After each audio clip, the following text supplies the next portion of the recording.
Assalamualaikum guys, selamat datang ke channel Zamri Hassan. Hari ini aku terbang ke sebuah tempat yang penuh makna di Kuala Lumpur. Bukan sekadar destinasi, tetapi saksi perjuangan sebuah bangsa. Di sinilah aku hari ini, di Tugu Negara. Sebuah monumen yang dibina untuk mengingati para perwira yang gugur mempertahankan tanah air.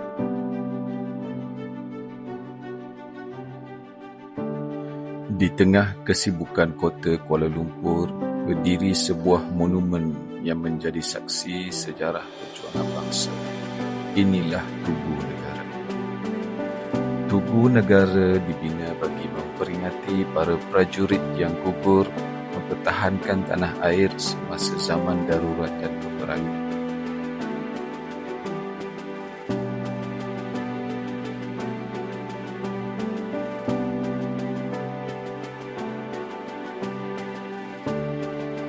Tujuh figura gangsa ini melambangkan nilai keberanian, kepimpinan, kesetiaan, pengorbanan dan semangat juang yang tidak pernah luntur.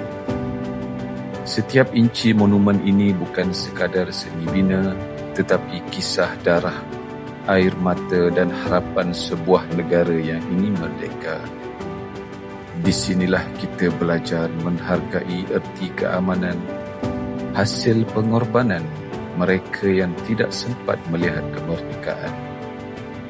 Tugu Negara bukan sekadar tarikan pelancong, ia adalah peringatan abadi tentang harga sebuah kemerdekaan. Selagi monumen ini berdiri, selagi itulah kisah perjuangan ini akan terus diceritakan kepada generasi seterusnya. Al-Fatihah buat para perwira negara. Terima kasih kerana mempertahankan tanah ini.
Assalamualaikum guys. Thank you for the support. Thank you for the like, share, komen.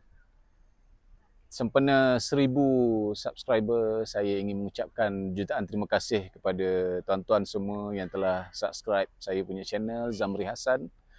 Yang mana yang belum subscribe, pastikan anda subscribe segera. Thank you. Bye-bye.